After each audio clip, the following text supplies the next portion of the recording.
Assalamualaikum warahmatullahi wabarakatuh. Salam sejahtera untuk kita semuanya. Salam dan bahagia. Bapak Ibu dari Dinas Pendidikan Kabupaten Kota seluruh Indonesia, Bapak Ibu Kepala Sanggar Kegiatan Belajar, Bapak Ibu Ketua atau Kepala Pusat Kegiatan Belajar Masyarakat, dan juga tutor hebat dimanapun Anda berada. Pada kesempatan kali ini saya akan bersama-sama berdiskusi, menyampaikan terkait tentang peserta didik pendidikan kesetaraan yang berhak mendapatkan ijazah itu yang seperti apa. Karena masih banyak yang bertanya dan ada beberapa dinas yang menanyakan dan juga PKPM ya, SKP terkait syarat-syarat penerima ijazah. Karena pertanyaan ini berangkat dari tanggung jawab bahwa ijazah itu adalah dokumen negara. Dokumen negara yang memiliki pengakuan sertifikat dari hasil pendidikan yang sudah ditempuh oleh peserta didik. Sehingga pemberiannya memang harus hati-hati diberikan kepada yang berhak sesuai dengan ketentuan peraturan yang berlaku. Baik Bapak Ibu sekalian, mari kita ikuti sampai selesai untuk mendapatkan pemahaman yang jelas terhadap pendistribusian ijazah kepada peserta didik. Sekali lagi, topik kita kali ini adalah peserta didik pendidikan kesetaraan yang berhak mendapatkan ijazah. Yang pertama, memenuhi syarat lulus, dan yang kedua, NISN, nomor induk siswa nasional. Nah, Bapak Ibu yang saya hormati, kita melihat di ketentuan lulus dulu ya. Di ketentuan lulus, sebagaimana diatur di dalam Peraturan Menteri Pendidikan, Riset, Teknologi, dan Kebudayaan nomor 21 tahun 2022. Di dalam pasal 10 itu sudah dijelaskan yang disebut lulus itu yang seperti apa. Nah, yang disebut lulus berdasarkan pasal 10 ayat 2 itu dilakukan dengan mempertimbangkan. Jadi penentuan kelulusan itu dilakukan dengan mempertimbangkan laporan kemajuan belajar yang mencerminkan pencapaian peserta didik pada semua mata pelajaran. Ingat kata kuncinya, pada semua mata pelajaran. Dan juga ada misalnya ekstrakurikuler serta prestasi lain. Nah, pada paket A atau pada sekolah dasar itu kelas 5 dan kelas 6. Kemudian pada paket B dan paket C setingkat SMP dan SMA itu laporan yang dipertimbangkan adalah laporan hasil belajar semua kelas. Kalau paket B berarti kelas 7, 8, 9 gitu ya. Kemudian paket C kelas 10, 11, 12. Nah, khusus untuk paket A ini perlu saya tekankan, jadi yang digunakan untuk penentuan kelulusan itu laporan hasil belajar atau rapor kelas 5 dan kelas 6. Bukan paket A itu hanya kelas 5 dan 6. Ini tolong dibedakan ya. Jadi yang namanya lulus itu menyelesaikan seluruh program. Nanti ada di dalam panduan pembelajaran dan asesmen. Tapi yang untuk menentukan kriteria lulus nilainya itu adalah nilai rapor kelas 6 dan kelas 5 dan kelas 6. Jadi pada peraturan ini sudah tidak ada lagi ketentuan lulus itu mengikuti ujian akhir. Karena ujian akhir di dalam pasal 13 huruf E itu kan sudah dicabut. Ya, di dalam peraturan menteri ini juga ujian akhir itu sudah dicabut. Kalau di kesetaraan namanya UPK. Sehingga syarat lulus itu kita harus membuktikan yang disebut laporan hasil kemajuan itu apa? Yaitu rapor. Di dalam rapor itu ada nilai, kemudian ada nilai mata pelajaran ya, baik kelompok umum maupun kelompok khusus. Kalau kurikulum 13, kurikulum merdeka berarti kelompok umum, kemudian kelompok pemberdayaan dan keterampilan. Dan di dalam rapor itu ada prestasi lain, yaitu prestasi kejuaraan-kejuaraan, kemudian kegiatan-kegiatan ekstrakurikuler yang kemungkinan diikuti oleh peserta didik. Nah, sehingga bukti yang bisa kita mintakan ke satuan pendidikan atau satuan pendidikan bisa membuktikan dia lulus itu adalah adanya rapor. Nah, rapor dikuatkan dengan rekam didik di Dapodik. Jadi satuan pendidikan kemudian menginput di Dapodik, mulai dia belajar di kelas awal, kemudian diinput nilai per semesternya, ini menjadi dokumen yang tidak bisa terbantahkan ketika nanti suatu ketika barangkali ya, barangkali dipersoalkan oleh pihak lain. Jadi kita harus hati-hati Bapak Ibu sekalian, harus ada rapor, kemudian ada rekam didik di Dapodik ya. Nah, kemudian terkait dengan penentuan kelulusan ini juga bisa dilihat di panduan pembelajaran dan asesmen baik kurikulum Merdeka maupun kurikulum 13.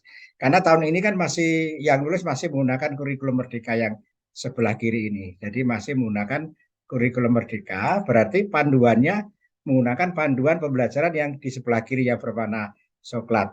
Nah, Bapak Ibu bisa mengunduh di laman kurikulum atau laman PMM ya di alamat ini nanti Bapak Ibu bisa unduh ya. Di keduanya ini bisa diunduh baik untuk panduan pembelajaran asesmen kurikulum 13 maupun panduan pembelajaran asesmen kurikulum Merdeka. Nah, ketentuan yang saya beri kotak merah ini ada di halaman 70 pada panduan pembelajaran dan asesmen kurikulum 13.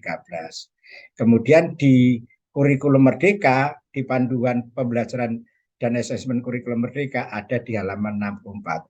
Sama bunyinya. Jadi yang namanya peserta didik itu lulus itu berdasarkan panduan ini yang merupakan turunan dari Permendikbudristek nomor 21 itu menyelesaikan seluruh program pembelajaran. Ya. Kemudian mengikuti penilaian sumatif yang diselenggarakan oleh satuan pendidikan. Nah, mengikuti penilaian sumatif ini bukan penilaian akhir jenjang. Saya sudah menjelaskan di video yang lain apa itu yang disebut dengan penilaian sumatif atau asesmen sumatif. Ya. Asesmen setelah setiap selesai pembelajaran sesuai lingkup materi pembelajaran, bukan akhir jenjang. Ya, nanti Bapak Ibu simak kembali videonya. Nah, kemudian setelah mengikuti asesmen, kemudian dia menyelesaikan seluruh program, peserta didik ini kan memiliki nilai rapor sesuai ketentuan di Permen Dikbudristek nomor 21 tahun 2022 di pasal 10.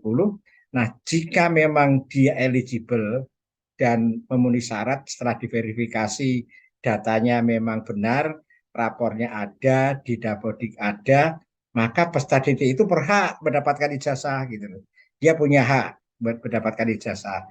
Nah, ijazah ini diberikan pada akhir genap pada setiap semester dan ketentuan mengenai ijazah dilaksanakan sesuai dengan ketentuan peraturan perundang-undangan yang berlaku. Ada peraturan menteri tentang ijazah, kemudian ada panduan penulisan dan belangko yang dikeluarkan oleh Kepala Badan Standar Kurikulum dan Asesmen Pendidikan ya. Nanti kita lihat berikutnya Bapak Ibu sekalian. Nah, ini saya hanya ingin menyampaikan tadi kan ada ketentuan menyelesaikan seluruh program. Buktinya rapor. Kemudian yang kedua saya menyampaikan harus ada rekam didik. Kenapa tidak cukup rapor saja Bapak Ibu? Ya ini bukannya percaya tidak percaya, karena rapor itu bisa dibuat-buatkan. Tapi rekam didik itu tidak bisa dibantah. Jadi jangan sekali-sekali kita memasukkan peserta didik di akhir program seperti ini. Nah seperti ini tidak boleh ya. Jadi langsung di akhir program. Kalau memang peserta didik itu di akhir program atau di kelas akhir, di kelas 12, ini kemungkinannya hanya satu. Kalau memang dia memang benar-benar berhak mendapatkan ijazah itu kemungkinan hanya satu, yaitu peserta didik mutasi. Mutasi dari satuan pendidikan yang dulu dia ketika putus sekolah itu belum ada Dapodik atau di non Dapodik, belum eranya Dapodik gitu ya. Jadi lulusan tahun 2010, 2011 ya, sebelum ada Dapodik itu dia tidak akan tercatat di Dapodik.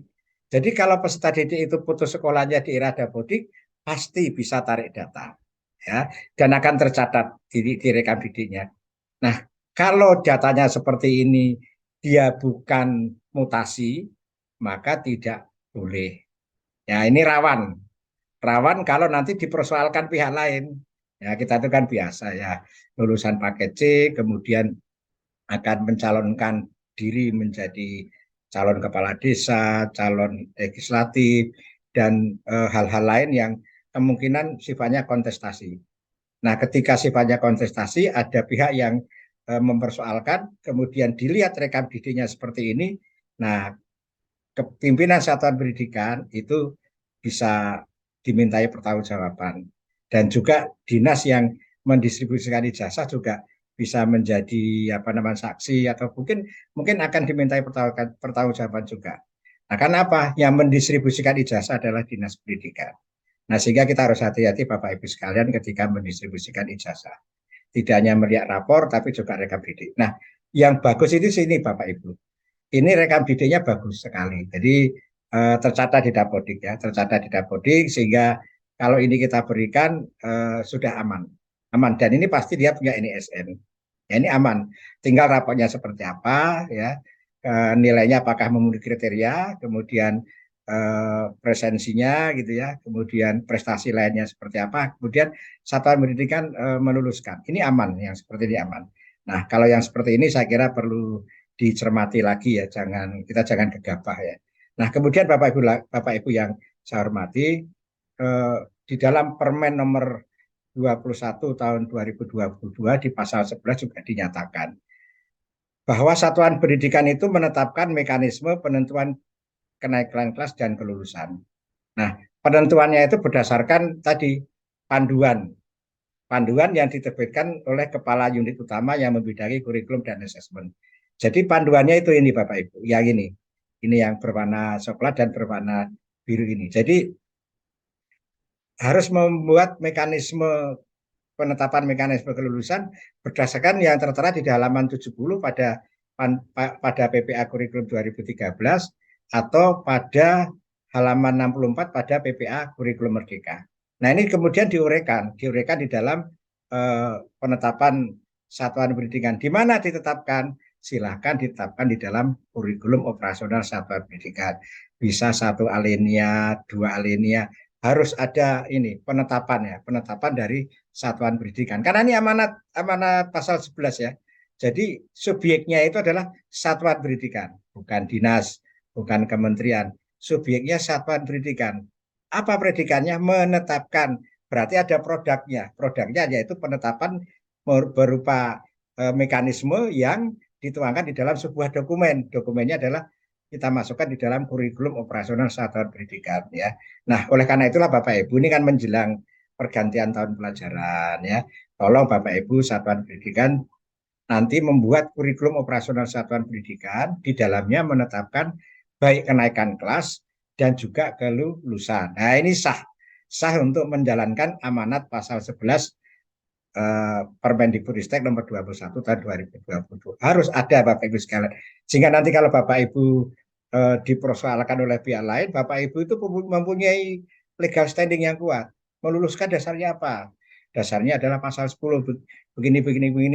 Punya enggak mekanisme kelulusannya berdasarkan pasal 11? Punya lah, aman gitu ya. Aman Bapak Ibu sekalian. Jadi saya menyampaikan di sini untuk memberikan bekal pencerahan kepada Bapak Ibu agar ketika menghadapi persoalan di kemudian hari, Bapak Ibu sudah punya benteng-benteng untuk menjawab persoalan-persoalan yang dipertanyakan pihak lain.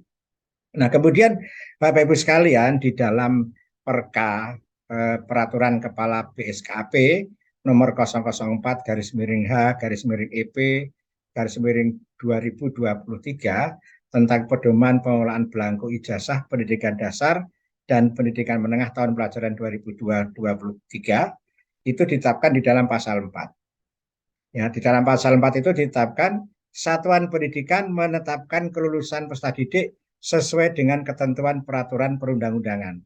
Ya, dari ketentuannya itu sesuai peraturan perundang-undangan itu di Permendikbudristek nomor 21 tadi dan turunannya yaitu panduan pembelajaran dan asesmen. Nah, ketika Bapak Ibu sudah membuat mekanisme, kan sesuai peraturan perundang-undangan, Bapak Ibu harus membuat mekanisme. Nah, kemudian harus menetapkan, kalau tadi menetapkan mekanisme di dalam Permen nomor 21 ya, di sini di pasal 4 Bapak Ibu menetapkan kelulusan, ya. Menetapkan kelulusan berdasarkan mekanisme tadi. Nah, produknya itu adalah berita acara kelulusan. Nah, berita acara kelulusan itu dilakukan dalam forum dilakukan menggunakan rapat. Jadi rapat kelulusan, kemudian produknya adalah berita acara kelulusan. Inilah apa namanya pelaksanaan dari pasal 4 Perka 004 garis miring H IP garis miring 2023 ya. Jadi berdasarkan pasal 4 ini Bapak Ibu harus melaksanakan rapat kelulusan, kemudian menghasilkan namanya berita acara kelulusan. Jadi harus ada berita acara kelulusan ya Bapak Ibu ya. Karena menetapkan kelulusan gitu ya. Ini kok mengada-ada harus bikin berita acara dari mana dasar hukumnya, kan banyak yang bertanya. Dasar hukumnya itu ya pasal 4. Di sini bahasanya bukan Satuan Pendidikan menerbitkan berita acara, bukan, tapi Satuan Pendidikan menetapkan. Nah, penetapannya itu ya berita acara kelulusan gitu ya, yang merupakan hasil dari rapat kelulusan. Nah, kemudian di pasal 5, di pasal 5 disebutkan adalah penentuan kelulusan sebagaimana dimaksud dalam pasal 4 dituangkan dalam bentuk surat keterangan lulus dan ijazah. Nah, jadi Bapak Ibu itu boleh menerbitkan surat keterangan lulus. Ada yang menyebut SKL gitu ya, nggak apa-apa.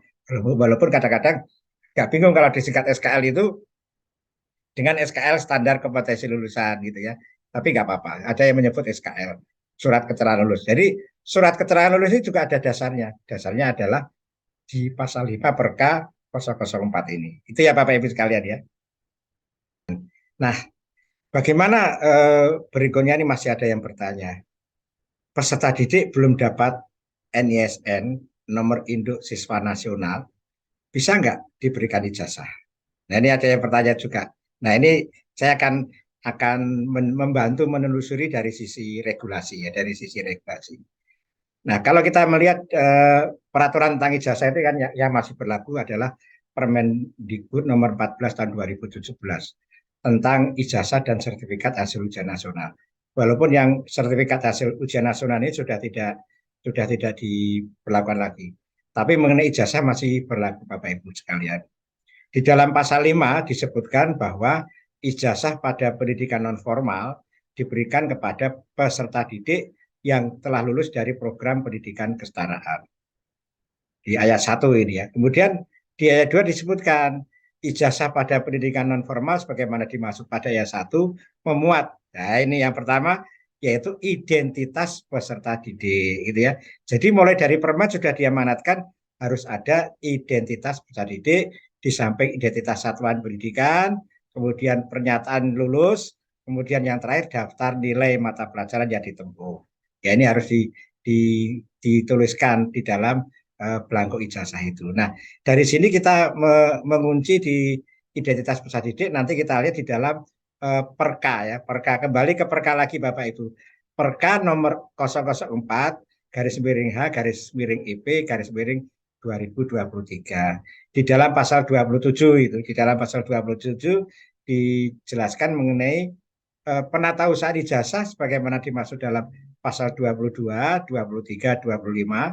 Jadi dalam pasal 22, 23, 25 ini ada ketentuan yang mengatur mengenai penata usaha ijazah. Barangkali nanti juga bisa kita bahas ya secara khusus mengenai penata usaha ijazah. Nah, penata usaha ijazah itu paling sedikit meliputi informasi.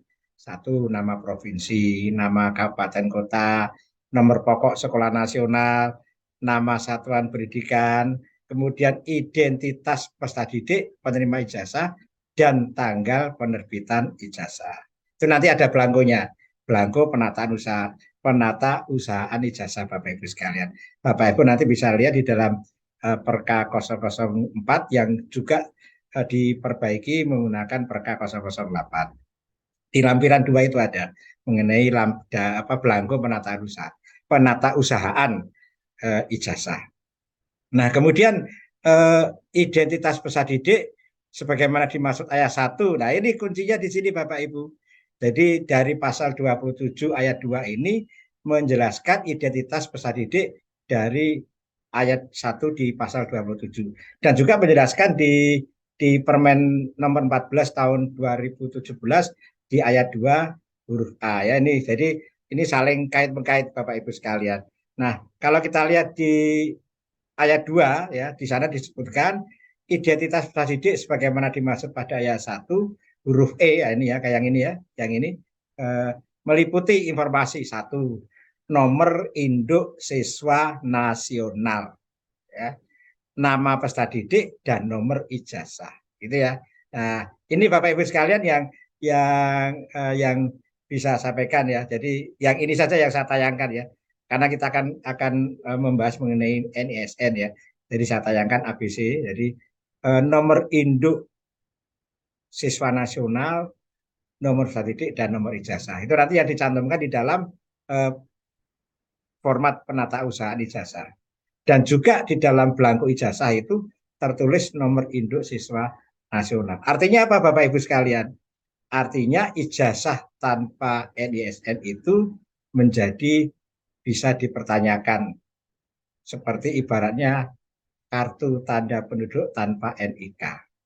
Karena kalau belum keluar NISN-nya, dia itu belum sinkron di Dapodik. Nah persoalannya begini Bapak Ibu, mengurus NISN itu kan tidak membutuhkan waktu lama. Hanya kalau normatifnya itu 3 kali 24 jam setelah data itu sinkron gitu. Artinya setelah data itu tidak bermasalah dengan Dukcapil gitu. Jadi sebenarnya ya mengurus waktu NSN itu tidak membutuhkan waktu lama. Normatifnya itu hanya 3 kali 24 jam setelah data itu lengkap. Dan tidak ada ketidaksesuaian antara data yang diinput dengan data yang ada di Dukcapil. Nah, tapi kenapa kok hampir lulus tidak mendapatkan NISN? Nah, ini persoalannya ini Bapak Ibu sekalian. Yang menjadi persoalan, kenapa kok hampir lulus NISN-nya belum terbit gitu loh, belum muncul. Nah, ini menjadi pertanyaan, mari kita refleksi ke diri kita masing-masing. Tidak terbit itu kenapa? Satu, kemungkinan mendadak di kelas akhir. Ya, atau mungkin baru saja diurus. Loh, berarti mereka kemarin sebelum kamu, berarti sebelumnya ini belajarnya bagaimana? Ya belajar Pak, tapi baru diinput. Nah inilah yang perlu kita perbaiki, tata kelola PKBM, tata kelola satuan pendidikan PKBM, SKB yang harus dibenahi. Jangan sampai tata kelola buruk kemudian mengorbankan peserta didik. Peserta didiknya ikut belajar, tapi NISN-nya nggak diurus gitu loh. Tidak dikonfirmasi antara data yang diperoleh dengan data yang Dukcapil. Ini harus diselesaikan. Karena kalau datanya itu sudah cocok, 3 kali 24 jam NISN itu keluar. Ya. Nah, jadi ada dua kemungkinan. Yang pertama, memang kemungkinan besar dia mendadak masuk di satuan pendidikan. Yang kedua, ya sudah lama ini 3 tahun ikut pembelajaran tapi nggak diurus-urus. Nah ini yang tata kelola yang perlu kita benahi Bapak Ibu sekalian. Ya, saya kira itu Ibu dan Bapak sekalian. Kalau ada kekurangan mohon maaf gitu ya. Baik, terima kasih. Mudah-mudahan bisa memberikan pencerahan kepada kita semua dan kalau ada komentar, ada pertanyaan silakan ditulis di kolom komentar. Saya akan usahakan untuk memberikan respon secepatnya pada Bapak Ibu sekalian. Mudah-mudahan kita sehat selalu dan pendidikan kesetaraan tetap eksis, selalu ditingkatkan kualitasnya agar pendidikan kesetaraan lebih bermartabat. KBM berkarya, berbakti, peduli. Tutor hebat memperkokoh Indonesia. Wassalamualaikum warahmatullahi wabarakatuh.